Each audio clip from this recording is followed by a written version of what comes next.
changed there. See, live. Hi everyone. Very happy to welcome Rosaria. Have I pronounced that right? Yes, perfect. Okay. Would you like to start us off with an introduction to yourself and your Yes. book?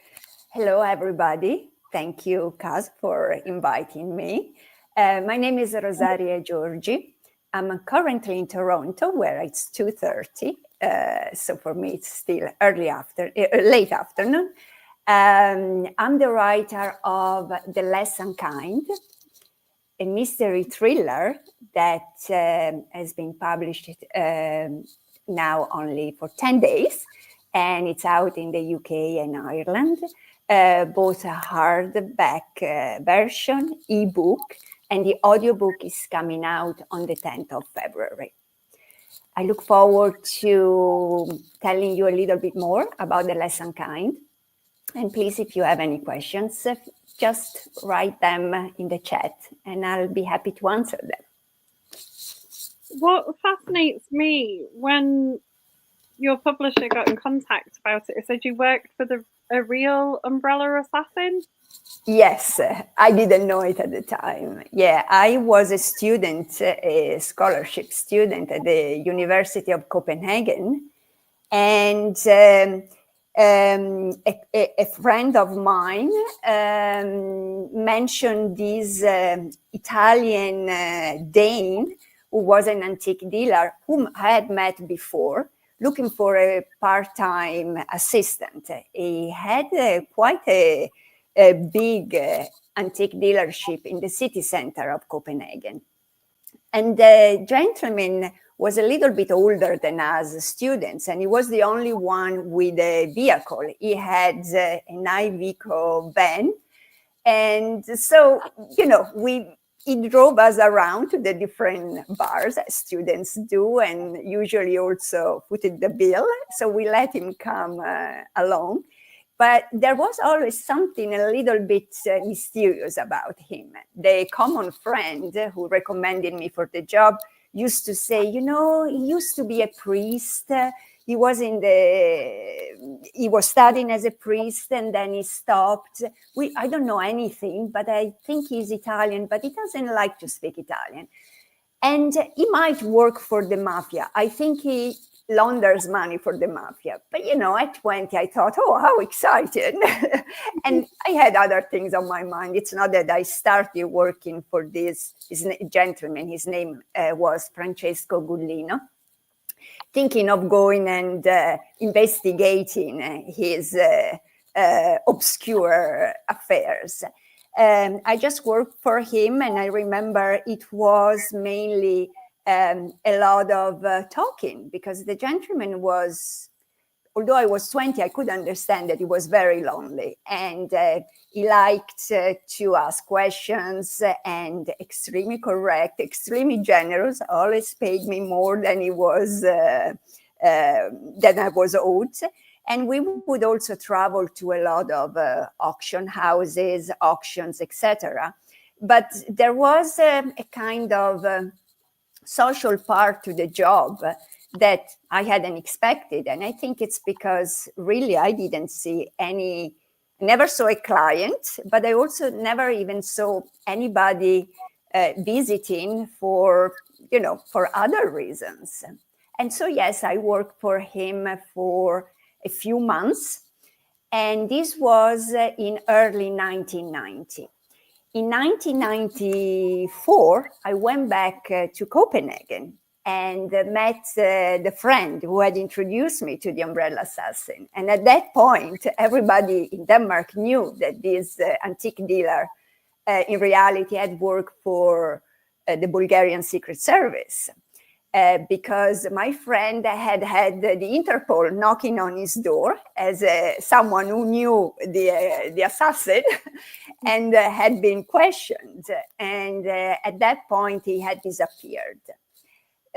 My friend thought that he was hiding in some monastery in the Czech around Prague, but it was never clear where he went and how also he could leave Denmark, considering that he had been on the police radar for a while by that point. And so, of course, I discovered that my employer, the antique dealer, was masquerading his real profession as a hitman. And that's kind of one of your inspirations for the story, isn't it?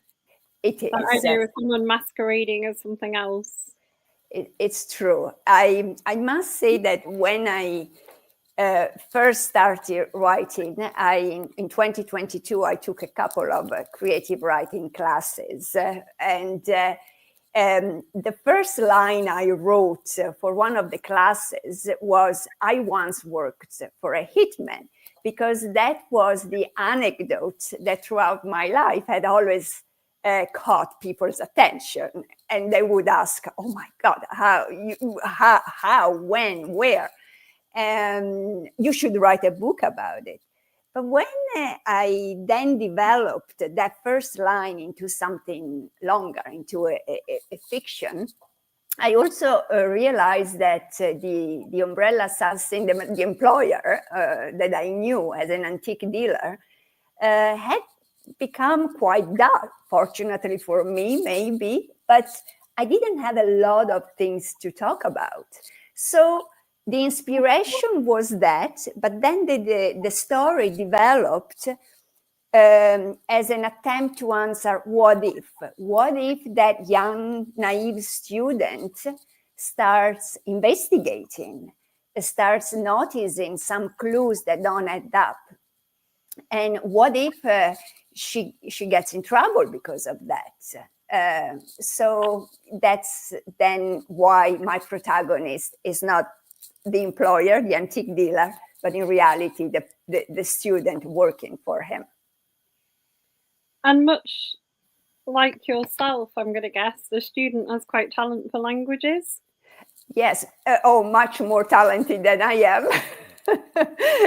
She has a lot of qualities that I always say it's like a wishful list, a list of qualities I wish I had. But yes, she's very talented for languages, and she's also talented at the decoding clues. For example, she comes across some accounting when she's investigating, and she approaches it as a foreign language, starting to identify patterns, etc. So in reality, she has a talent for decoding clues, for puzzles, also an immense curiosity. But at the same time, she's not a Wonder Woman either. So she gets help from people around her. I think that's a good thing in kind of a crime fiction book, though. You don't necessarily want a Wonder Woman or a superhuman doing the solving, do you? You want people to have to use the resources around them to solve the puzzles. Also because it's more plausible. I think that's what happens in real life. Nobody, it takes a village. No person is an island. All these sayings are true because it's true that you may be as talented, as good at something as you can imagine, but you need the input of other people that can offer completely different set of resources. True. So this is obviously, is it sort of set around the 90s then, yes, the story? Because you've got them, they go from Copenhagen to Malmo, don't they, to visit an antiques house at one point, and there isn't the bridge. Exactly, the famous bridge. Yes, the novel is set in 1994. And of course, I put the Malmo location is there for two reasons.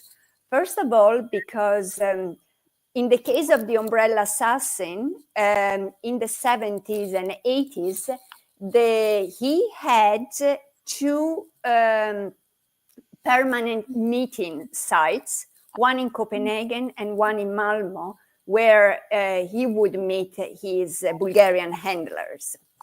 And so Malmo came because of that. They would meet in front of the train station and also in a restaurant in Malmo, which both appear in the book. But also because when I was in 1994 again in Copenhagen, I was doing research for my thesis. And although I was a student of Scandinavian literature, I decided that I didn't want to write another thesis on Kierkegaard or Ibsen or Strindberg. Nothing wrong with that, but I wanted something more contemporary for the time. And I came across this idea, it was just an idea at the time, of a bridge that would link Copenhagen and the metropolitan area around Copenhagen with the southern Sweden and Skåne, Scania, that region. And my thesis developed on this idea of how an infrastructure can create a regional identity. At the time, it was very controversial because southern Sweden had belonged to Denmark until the 1600s. And there wasn't much sympathy between they didn't really like each other, the two sides. And even the southern Sweden wanted even to become independent from Sweden at the time. There were some movements in that sense. So this idea of a bridge was considered too expensive, megalomaniac, and also very bad for the environment. There were bird oases around the area. But so I started writing about that. And then some years later, of course, my thesis was very well received in academic circles, but it never reached the commercial success and worldwide renown that bridge got through the famous TV series, The Bridge, where the murder happened in the middle of the bridge dividing Denmark from Sweden. And so both police forces have to cooperate. And even in the TV series, there is this contrast between a Danish mentality and a Swedish mentality. And I thought it was extremely interesting. One thing, though, that I haven't done yet, I haven't crossed that bridge. I wrote about it. I saw the models when it was just an idea. I still have to cross it. Oh, wow. You've not been across. I've seen the series and I've been to Copenhagen, but I've not been across the bridge. I haven't, yes, but at the same time, that idea of the cluster being built through an infrastructure has really proved successful in that case. Because now people in southern Sweden use, for example, the airport in Copenhagen. It's so much easier than to go to, I don't know, Stockholm. And it's a nice idea how it came together in that TV show as well, isn't it? That kind of merging of the two. It's true, but also, from the outside, we might consider a Danish and Swedish way of operating, mentality, very similar. But in the TV series, you really understand how different it is, even if geographically, even culturally, they're very, close. I think what's interesting, you made the point in the book as well, is how the languages kind of appear similar, but are quite different as well. I think you sort of comment about someone only speaking Danish and not understanding what's happening. It's true. Although I must say that as someone who visited Denmark, I studied Danish as a language. I was amazed at how they could communicate Norwegians, Swedes, and Danes in their own language and understand each other. Of course, there are then regional variants that probably not everybody would be able to understand, or like in the book, the language, the vocabulary, even the musicality associated with an auction, which is hard to understand even in your own mother tongue. So that creates a problem. People doesn't get what's going on at that auction, although she understands usually Swedish. She doesn't get it because it's such a idiomatic, and so yes. But I've experienced that myself, going to auctions in English or Italian. I'm Italian, by the way, and never been able to understand what they're saying. Because it's such a way of speaking that my ears are not accustomed to it. When you were writing the book, what language did you write it in? English. It was always English. I must say, maybe I'm a little bit ashamed to say that I don't know if my grammar, Italian, if I remember the grammar so well to be able to write something in Italian. Actually, last year I wrote something, a short story in Italian, just to prove that to myself, because really it would be tragic if I couldn't write something good in Italian. But no, it was always English. It just made sense to write in English, and it's the language I speak every day. It's probably the language where I have the most fluency now. I think so, when it comes even to the vocabulary. So no, it was English. And of course, there is some Italian, some Danish as well in the book, but that's the nature of the story. Yeah, it would have to have it in. Would you be tempted to do a translation to Italian of it yourself, or definitely? Oh no, myself no. But it's an ambition, of course, to have it translated into Italian. I wouldn't attempt the translation. I would leave it to a professional. And the other language I would like to have it translated into is Danish, because a little bit because they are the two countries at the behind the book. Somehow they've made it possible because of my experience. But also in the case of Italian, because I have so many friends that don't read English and they're all angry at me. They say, well, you wrote a book and how can we read it? So yes, they are owed a translation. The interesting thing is, the other people I've interviewed who write in English but speak another language also wouldn't want to translate into their mother tongue. Yeah, I Karen Blixen, the Danish writer, she was forced to she wrote first in English her short stories, and I think even out of Africa, but she couldn't find the right translator, Danish translator, because her style was quite innovative, and they put her in touch with this stuffy Danish translator that thought he was translating, I don't know, a classic, not someone that had a very modern language and modern even themes for the time. So she had to translate it herself. And she said that it was harder than writing it the first time in English. So yeah. That makes sense. In your character, because I'm interested how much of it is fiction and how much of it is based on you, because I think there's a love of fashion that Pico has that it definitely is probably from you, because you've had businesses that involve fashion. That is true. I had fun a little bit with her wardrobe, not only her wardrobe, even some of the other characters' wardrobe. It's true.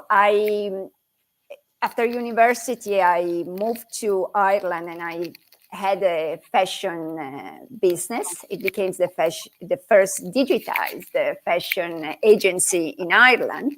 And that was at the time when in fashion, there was no e-shopping. Everything was pen and paper. But anyway, of course, that job gave me an appreciation for clothes, also a wonderful wardrobe, which I still miss. But definitely, I made a point of also making my Pico choose her wardrobe according to not only her moods, but also the message she wants to perceive, she wants to transmit, or the information she's trying to get. So clothing, colors as a way of communicating. Yes. What I really liked, one of my favourite bits of the book as well, and I don't think this is giving away a spoiler, is there's a club that they go to at one point. And to become a member, you have to tell a story about something memorable that you've done, don't you? Like something unusual or really different that you've done, and you have to have 2 living witnesses. Yes, because the Northern Wine Club, because they had, many members had, a lot of adventures were quite risky and dangerous. So they had to have 2 living witnesses to, testify that these things had really happened. Yes, the club, I never visited such club, but somehow it was my Hogwarts. It was a place where I could go a little bit over the top with anything and everything can happen there. And even the members, sometimes you associate private clubs with haughtiness and arrogant people. And there everybody is very down to earth. And they have this, again, a sense of style, which is very individualistic. They have, you can tell these people have interest in personalities and they're not part of a private club, which is, yes, a little bit posh because they have money or because, I don't know, they are born with a title, but mainly because they had interesting experiences, but also experiences that benefited humankind. And they have 2 witnesses to make sure they're telling the truth so they can be accepted. Yeah, I love that. I just wanted to know more people's stories that were in it. Yes, exactly. And the fact that there are niches with books everywhere, I thought, oh, I wish that club existed. Yeah, me too. And I was trying to think about how you could sneak in, like if you could make up a story that'd make you really interesting to get in. You'd be all right. You could go and Exactly. It could be an anthology, an anthology of stories of the different members. You give me an idea. I do. Is there going to be a follow-up to The Less Unkind? Because it finishes, we don't give away spoilers in this group, but it does, the story's wrapped up, but I feel like there could be more story with the people. I always knew that I absolutely love my protagonist, if I may say so. So I always thought there was, and she's only 21, so there was time and room for more adventures with Pico. So yes, I'm currently writing book number 2. It's still like book number 1, part of a series, but a standalone. And it's taking place a couple of years later. She's still traveling, this time even to the UK, and there is a missing Michelangelo. So it's going to carry on the theme of like art theft, and because I think that's quite unusual in a crime book. I don't think I've read many that have like art and things like that. Yeah, well, usually when it's about art theft, it's a true crime because art is stolen a lot. So, and even the missing painting in this novel. In reality, it is a missing painting. It's been missing since 1969.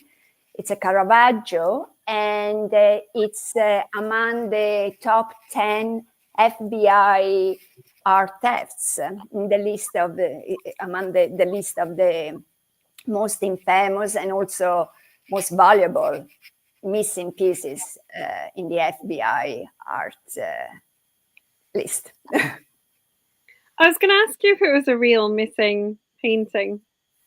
Yes, it's a Nativity by the Nativity with Saint Lawrence and Francis. It was painted by Caravaggio. Or it was stolen from a small oratory in Palermo in 1969. There was no protection, very bad security. And one night it disappeared. The oratory was so small that it wasn't even opened every day. So we don't know exactly when it was stolen. They say the night between the 17th and 18th of October 1969, because it was the only night that rained that week, and they found muddy footsteps. But this Caravaggio hasn't been recovered, but at the same time, the legend of its theft and the myths around its theft have grown throughout the years. It's been said that the mafia was involved. It's been said that the main mafia boss in the 90s used to use it as a sign of his omnipotence during their meetings, or that it's been cut into different pieces. It's a nativity, so there is baby Jesus, Mary, the two animals, the saints, the angel, and it's been sold in pieces rather than the whole painting. Nobody in reality knows what's happened, but the Italian anti-mafia committee has established that the mafia was really involved. Maybe they weren't the thieves that physically went and stole it, but of course, in Palermo in the 60s, when something like that happened, and then the next day the newspapers say, oh, it's 1 billion lira worth, and it's missing. Of course, the local mafia families got involved and maybe got hold of it. But since nobody, unfortunately, knows where it is, I could have fun with it in the book. You really could.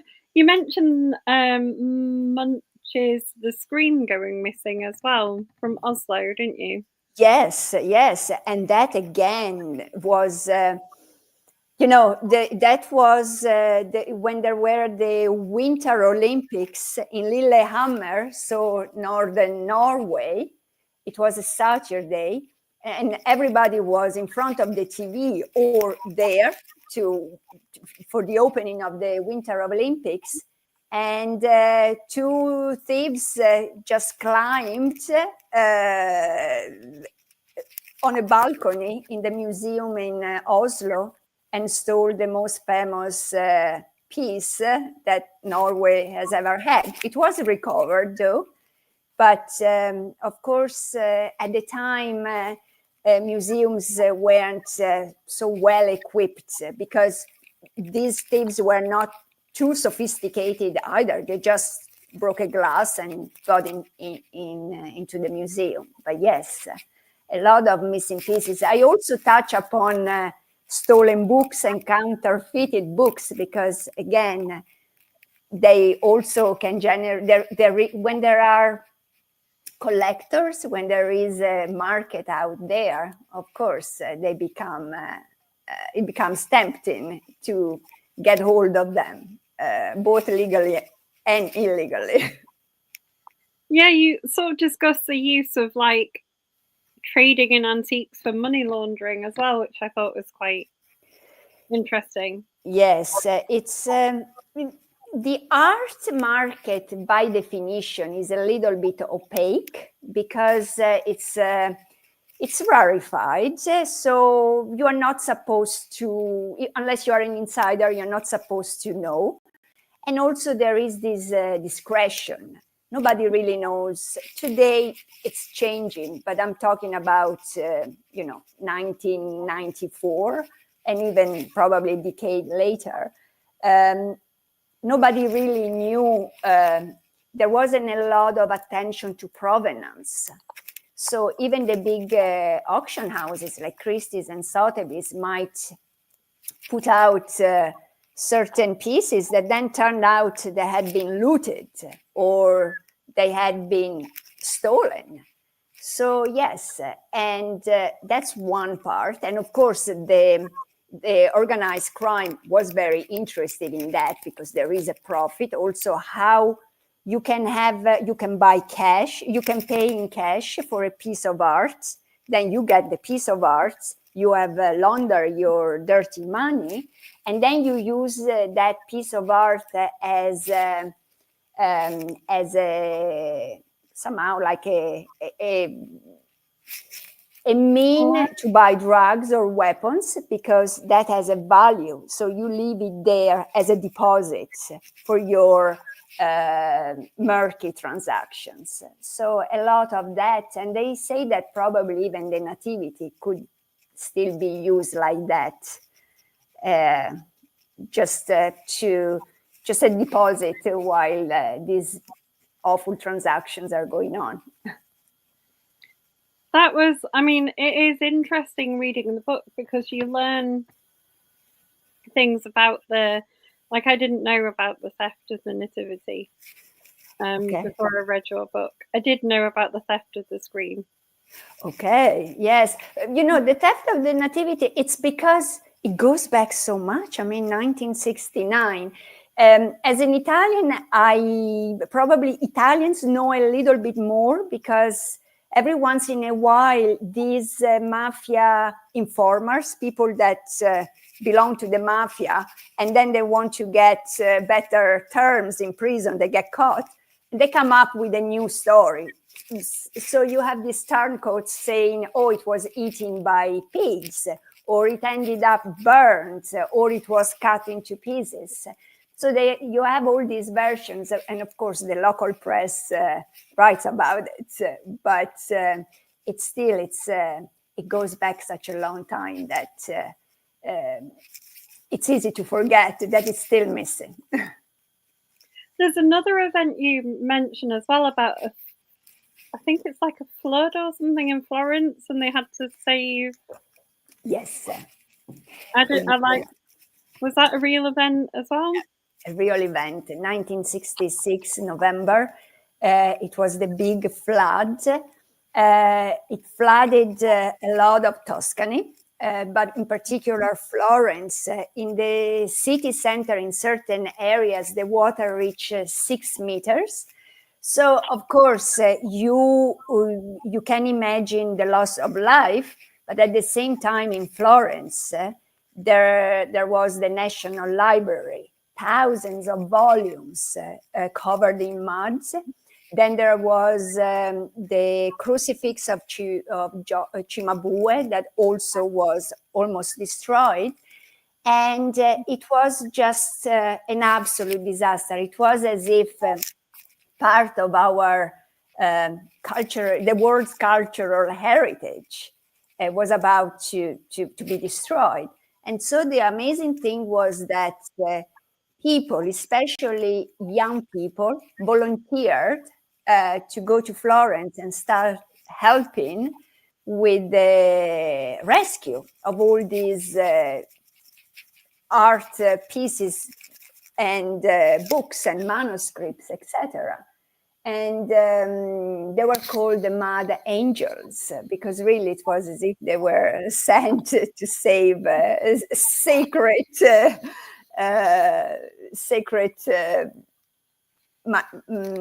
pieces and art masterpieces.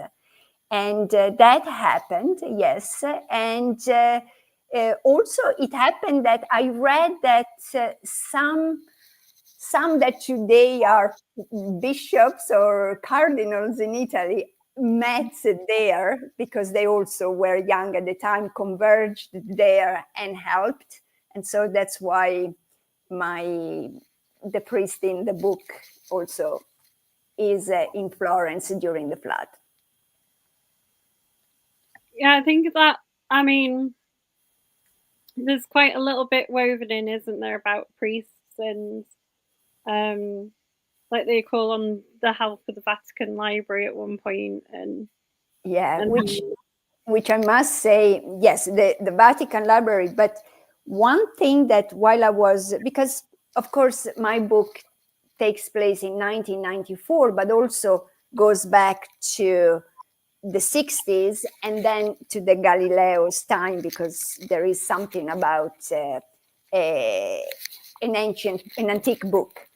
But the Vatican, while I was researching, I needed a copy of the Galileo's booklet on the moon, looking at the moon through his telescope. And the Vatican Library provided that book through electronic version. It was copied, but I thought it was, it was quite emotional to have the book, the first edition, 1610 of that book, although it was an electronic version, but to be able to access it and see it, yes. That's pretty amazing. Now, reading about it was amazing enough. Like thinking about the fact that book exists still and you can read it was. But at the same time, the fact that it was fair play to the Vatican Library for digitizing a big part of its treasures. But at the same time, that part, if you think that the British ambassador in Venice, because the book was published in Venice in 1610, the next day buys a copy and sends it to King James of James I of England, James VI of Scotland, because he understands how revolutionary this pamphlet is. And I thought, even before, today we have so many means to get our information, but at that time, the ambassador understood how important it was. So they had a way of, I think, spreading information of PR, let's say, even at the time.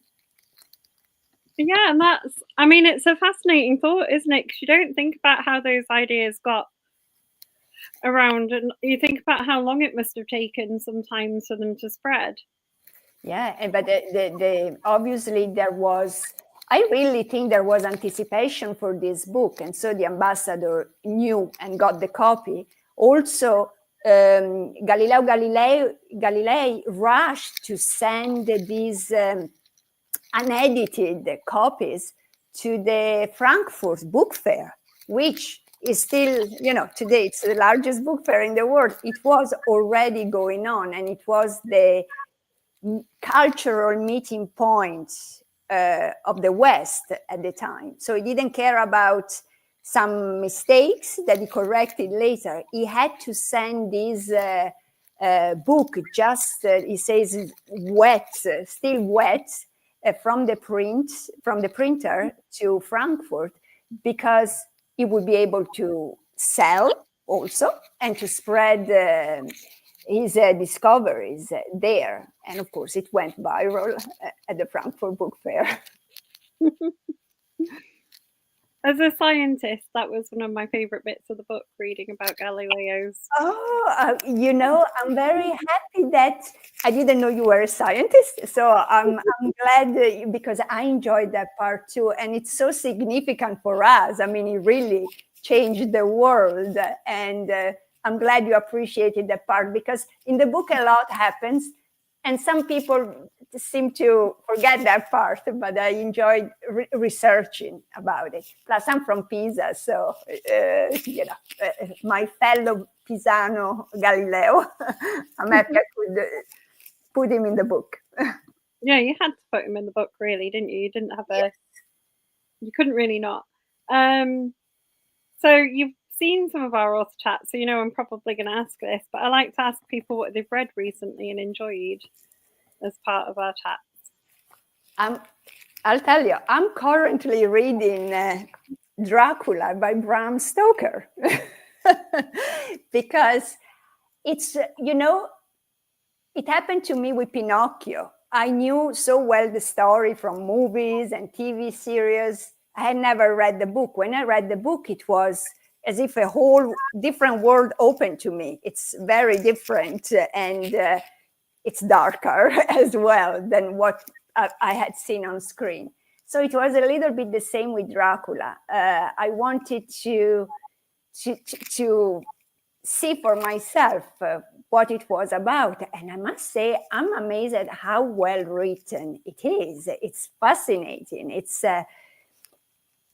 people, when it came out, must have been terrified because although I know what it is about, and maybe we are more blasé today about Dracula, there are some sections that scare me. So I'm reading that right now. Before that, what did I read last? Oh, I read Lucy Foley, The Guest List. And I must say I enjoyed that because it was recommended to me as a book where the different points of view are done very well. And I wanted to see for myself. And I really agree with that. Different points of view, and also a story that, of course, it's a page turner, and it's in a remote island in Ireland. So it also related a little bit to my experience there. But so I read that. For my next book, I have on my side table the Odyssey. It's like this. It's a modern translation. It came out a few years ago. It's supposed to be very accessible and not too academic or too old-fashioned. But I'm still reading the introduction because that's a project in itself. There is a really good story by Margaret Atwood, who's a Canadian author, Yes. called The Penelopiad, that is like the story of the women who stayed behind while the men went off on the Odyssey. Okay, so as a fellow Canadian, I'll have to read it. I really enjoyed that. It's good. I like Margaret Atwood's work, but that's a particularly good one. Yeah, because the women in the story get a little bit either mistreated or just left behind. So it's kind of nice to see the story from the women's point of view, which is, I think, an interesting way to go back sometimes and look at classics. Yeah, I think most of these most of the classics could be rewritten like that. Yeah, with a bit more of an interesting. But then there's also I think there's some interesting people who write sort of fiction about historical figures now, and often sort of try and pick out the voices of the women and things that aren't always told. It's true. Like even going back to Greek mythology about Circe and then Medusa. I've seen some fiction books coming out retelling the story, probably less misogynistically. So we've talked about the fact there's going to be a book too. What are you working on at the moment? It's really at the beginning. So I have about 20,000 words written. I have worked out the main mystery. And I am I'm writing about Pico 2 years later, with the experiences of book one. So I would call book one a book about trauma, because it also ends with that. And book two is going to be about healing. So I'm writing Pico as this character that, of course, she hasn't lost her sense of humor. She still dresses well, and she's still very curious and gets in trouble because of that. But she has baggage from, as you know, from book one. And so I'm trying to write her with that trauma, the traumatic experiences, but still keeping her core, her essence. And I must say, I have sometimes to stop and think, oh, she sounds and acts so differently from book one. Am I going the right direction? But I think it's where the character is taking me because of the experiences she's had in book one. And I think that's probably a fairer way of writing it. If she just carried on as normal after the events of book one, it wouldn't be. It's true. Yes, that, you know, there is the natural growing up, and at the same time there is you know, some exceptional circumstances that probably scarred her or made her grow up faster than her classmates in university. And also she's working, so yes. But I am writing about her mainly and setting her into the space where the inciting accident is going to happen. Okay. Do you think after this one you would write more with Pico, or would you go on to something else? I don't know if after book two I would immediately write book three, but definitely I think there is something there I would like to write more about Pico. I would like to make the series follow her as she grows up, as maybe she finds her someone to share her life with, etc. Yes, definitely. Is there not a sort of a hint at her friend that she has in book one that could maybe become a someone? You see, I must say, I always envisaged them as friends. For me, it was it's always been the beauty of their relationship. And I had a couple of editors that didn't agree with that. They said, well, they must, you know, they must fall in love, or he must fancy her, or she must fancy him. For me, that was just friendship. So I'd like to keep it like that, because that type of friendship, I think, is a keeper. So, and I think it really helps moving the story forward. And also, they are very compatible, obviously, but very different. So I like this ping pong of in their dialogues. I think I like that game they play when they're together. But no, I think she's gonna get someone different. Will we see some of the other people come back in book two as well, like the priests and things? Will they make a reappearance? Definitely her friend Leo will reappear. I don't know about the other characters, but maybe the characters that I have a few favorite characters. I think they should reappear. Also, we have Elsa in Sweden. I'd like for her to reappear and cook some more. Yeah, there's a thing about pine cones, is it? Like caramelized pine cones or something like yes, that? which is something that it's real. I mean, it was a traditional dessert, and at the same, but it was also rediscovered in all these nouvelle Scandi cuisine.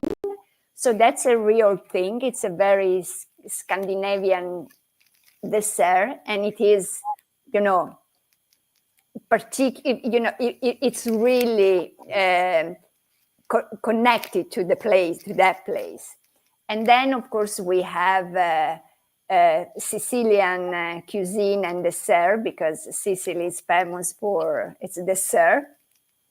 And and then we have the fish frikadeller, the fish patties, another Scandinavian dish. But in the end, there is a lot of Italian cuisine as well, because Italian food is like Italian fashion. Who doesn't like it?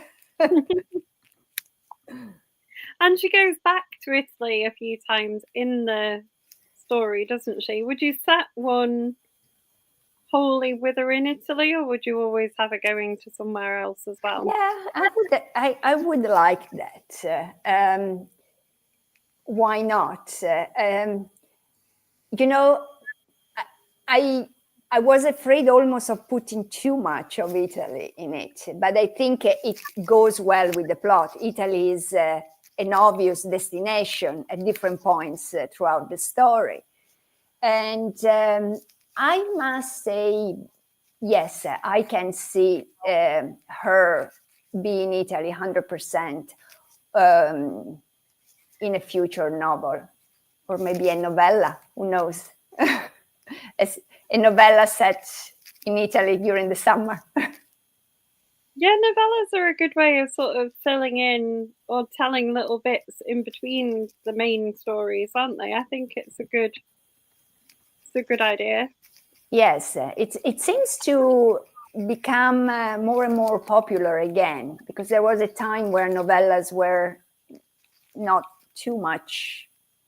published too much, but today, yes, I think I see more and more of them. At my local library, I go and listen to authors that have published a novella more often than I did 10 years ago. So your book's been out, you said 10 days. What's the reception been like so far? Have people been enjoying it? They've been enjoying it. They've been enjoying the art part a lot, the locations. Many commenters have told me, or have written, they're definitely gonna book a trip to Italy because they've been inspired by some of the locations there. And one thing that is particularly heartwarming for me is that they all seem to like Pico. There was this gentleman who wrote, at 21, she speaks a lot of languages, she's very smart, she dresses well, she could be annoying. In reality, she's so humble, not arrogant at all, that I really like her, and I want to read more about her adventures. So that was quite a seal of approval. Yes. That's quite nice. Have you got any kind of other author events lined up? So you've spoken to us. What else are you doing? There is a radio interview with Talk Radio Europe next week. I don't know when it's gonna be then broadcast. I have to record it. And for the rest, my little village in Tuscany, I was asked by the Telegraph Travel to write about it, and how the experience of growing up in a place of 350 people somehow molded me, or the bits and pieces that ended up into the story, like climbing through dungeons as a child, which is also in the story, So I write about that, but that's an article. And for the rest, it's a lot of podcasts. There is the Writer's Routine podcast that I don't know when it's going to be online, but I'm going to record it as well. That's pretty good.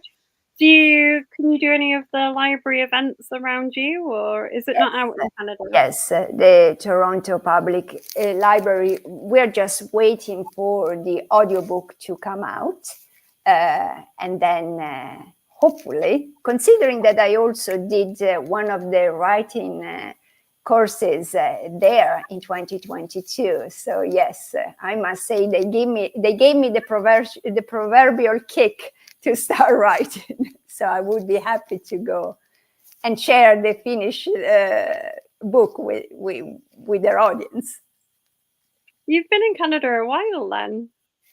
Since 2011. So yes, it's 14 years. I'm dual Italian-Canadian. So yes, I guess now I'm part of the furniture here. I mean, I think I know you've written fiction, but I think you could write quite a lot about yourself and it would be fascinating. Yes. I always think, who would be interested in my memoir? I always think it's a little bit of arrogant to think that, but maybe yes, because it's I have been an immigrant twice in my life, first in Ireland and then in Canada. And then as a student, I traveled throughout Europe quite a bit. I studied at different universities.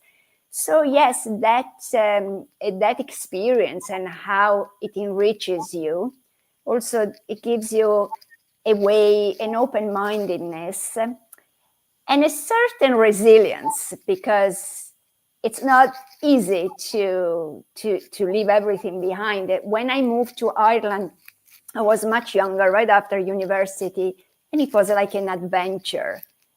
Moving to Canada later, it already got harder because you leave more things behind, and your expectations maybe are higher, and you have to start from scratch again. So I think, it could be motivational, maybe, and maybe even fun, because I've had a lot of fun experiences and met a lot of amazing people. So yes, maybe one day.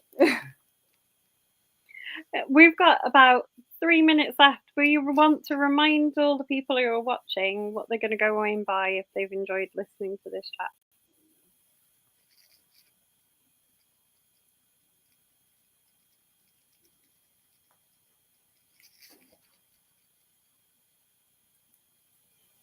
Did you get that?